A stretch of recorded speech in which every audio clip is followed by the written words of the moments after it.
வணக்கம் நண்பர்களே. மாறன் வீரா சீரியல் செம பரபரப்பாக போயிட்டு இருக்குன்னே சொல்லலாங்க. பரபரப்பான கட்டத்தில் ராணி கதையை முடிக்கிறதுக்காக ராணின்னு ஒரு கள்ளச்சாராயம் காய்ச்சக்கூடிய ஒரு கேரக்டர் இன்வால்வ் ஆகும் அப்படின்னே சொல்லலாம். அவங்கள எப்படியாவது அரெஸ்ட் பண்ணணும் அப்படின்னு கள்ளச்சாராயத்துக்கு முடிவு கட்ட நம்ம வீரா சிங்கப்பெண்ணாக களை ராணிக்கு அரெஸ்ட் கொடுக்குறாங்க. இதை பார்த்து ராணி என்னை இத்தனை காலமாக என்னை யாரும் கை வைக்கவே பயப்படுவா, என் கிட்ட வர்றதுக்கே இது யாருடா, இது வீரலட்சுமி அப்படின்னு ஐஏஎஸ் அப்படின்னு அந்த பேரை கேட்ட உடனே யாருடா இவா அப்படின்னு அந்த இடத்துல அந்த நம்ம ராணியின் கதையை முடிக்கிறாங்க வீரா. அதை வச்சு தாங்க இந்த வீடியோக்குள்ளே பார்க்க போகிறோம். அதுக்கு முன்னாடி சேனலுக்கு லைக் அண்ட் சப்ஸ்கிரைப் பண்ணுங்கள் ஃப்ரெண்ட்ஸ். பக்கத்தில் இருக்க பெல்லைக்கானையும் கிளிக் பண்ணுங்கள். அப்போ தான் நான் போட்டுற ஒவ்வொரு வீடியோவும் நோட்டிஃபிகேஷனாக உங்களுக்கு கிடைக்கும். வாங்க ஃப்ரெண்ட்ஸ், வீடியோக்குள்ளே போகலாம். ஃபஸ்ட்டு எடுத்த உடனே பார்த்தோன்னா ஒரு செம அதிரடியான பரபரப்பு கட்டம் தான். நம்ம வீராவுக்கு ஒரு பெரிய டார்கெட் கிடைக்குது. இப்போ கள்ளச்சாராயம் குடிச்சிக்கிட்டு ஏகப்பட்ட பேர் உயிருக்கு போராடிட்டு கிடக்காங்க. இந்த கூட்டத்தை முடிக்கணும் அப்படின்னு உள்ள டார்கெட் கிடைக்குதுன்னு சொல்லலாம். அதை எப்படி சாமர்த்தியமாக கையாளணும் அப்படின்னு இருக்க நேரம் இது பெரிய பார்ட்டி மேடம் ராணி, அவளை யாருமே நெருங்க முடியாது. எத்தனை டிஎஸ்பியே அங்கே மாற்றிருக்காங்க, இத்தனை பேரை வேலையே காலி பண்ணிட்டு ஓட வச்சுருக்காங்க. அப்படி ஒருத்தி தான் ராணி, அவளை நெருங்கவே முடியாது மேடம் அப்படின்னு சொல்ல நேரம் அதெல்லாம் எனக்கு தெரியாது, அவளை அரெஸ்ட் பண்ணியே தீரணும் அப்படின்னு அந்த இடத்துல வீரா அதிரடியாக உத்தரவு போடுறாங்க.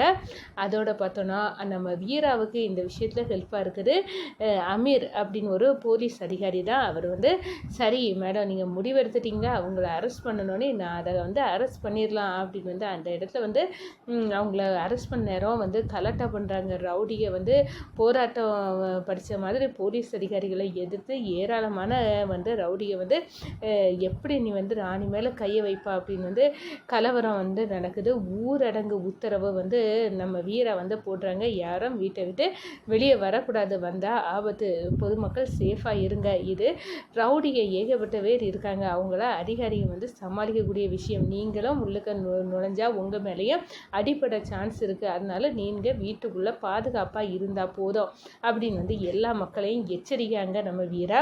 ஒரு கட்டத்தில் பார்த்தோன்னா ஒரு ரவுடி நம்ம வீராவை பிடிச்சி தள்ளி விட்டுறாங்க. வீரா தலையில் அடிப்படுது. நம்ம மாறன் தோல் கொடுக்குறாங்க. அந்த தள்ளி விட்டு அந்த ரவுடியை அடியில் விழுக்கிறாங்க மாறன்.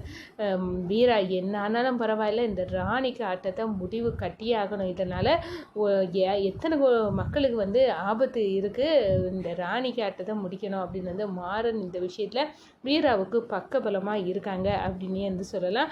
அதே நேரத்தில் பார்த்தோன்னா இந்த சைடு பார்த்தோன்னா சித்தார்த் இந்த ராணியையே அசைக்களவு வீரா போயிட்டாளா, அதுக்கெல்லாம் பக்கபலமாக இருக்குது இந்த மாறன் தான் அப்படின்னு வீரா செய்ய அந்த செயலை அந்த டிவியில் லைவில் பார்த்து அந்த கொதிக்கிறாங்க. அந்த ஆதி எப்படியே நம்ம விடக்கூடாது அப்படின்னு கொதித்தெழுறாங்க அப்படின்னு சொல்லலாம். ஒரு கட்டத்தில் பார்த்தோன்னா நம்ம ராணியை அதிரடியாக அமீர் தலைமையிலான அதிகாரிகள் போய் கைது பண்ணுறாங்க.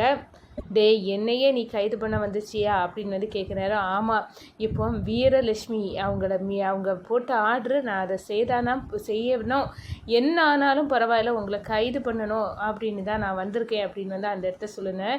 என் முன்னாடி நிற்க பயப்பட நீ என்னை அரெஸ்ட் பண்ண வந்துட்டல அப்படின்னு அந்த இடத்த சொல்கிறாங்க. இதுக்கெல்லாம் காரணம் நான் இல்லை, என் மேலே படாதுங்க, இதுக்கெல்லாம் வீரலட்சுமி ஐஏஎஸ் தான் காரணம் அப்படின்னு சொல்லுனேன். யாருடா அந்த வீரலட்சுமி ஐஏஎஸ் அப்படின்னு அந்த இடத்துல ராணி பயங்கரமாக கத்துறாங்க.